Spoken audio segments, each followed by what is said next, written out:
ప్రకాశం జిల్లా ఒంగోలులోని ఏపీ వడ్డేర సంఘం ఆధ్వర్యంలోని కూటమి ప్రభుత్వానికి కృతజ్ఞతలు అభినందన సభ నిర్వహించారు.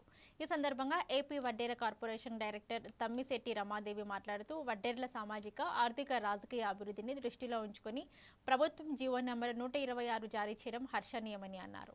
ఈ నిర్ణయం తీసుకున్న సీఎం చంద్రబాబు, ఉప ముఖ్యమంత్రి పవన్ కళ్యాణ్, మంత్రి నారా లోకేష్లకు అలాగే వడ్డేర్ల సమస్యలను ప్రభుత్వం దృష్టికి తీసుకెళ్లిన ఒంగోలు ఎమ్మెల్యే రామచర్ల జనార్దన్ కు వడ్డేర సంఘం తరపున కృతజ్ఞతలు తెలిపారు. రాబోయే స్థానిక సంస్థ ఎన్నికల్లో కూడా మన తెలుగుదేశం పార్టీని అలాగే కూటమి ప్రభుత్వాన్ని కూడా జయప్రదంగా గెలిపిస్తారని చెప్పి తెలియజేస్తూ మరొకసారి అందరికీ కృతజ్ఞతలు తెలియజేస్తున్నాను. నా పేరు కుంచాల వెంకటేశ్వర్లు. మా వడ్డేర సంఘానికి జిల్లా నాయకుడిగా 10 సంవత్సరాలు సేవలు చేయడం జరిగింది. నేను పనిచేసే టైంలోనే మాజీ ముఖ్యమంత్రి వర్యులు మన రిజిస్టర్డ్గా ఉండి మాకు అప్లై చేస్తే మీకు క్వారీలు కేటాయిస్తామంటున్నారు. అంతవరకు బాగానే ఉంది.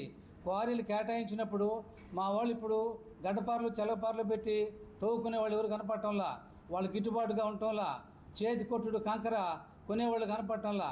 దీన్ని దృష్టిలో పెట్టుకొని మాకు కూడా మినీ కష్టాలు ఏదైనా ఉంటే ఈ మా సంఘాలకి, మా వడ్డర్లకి రిజర్వేషన్ విధానాన్ని పక్కకు పెట్టారు.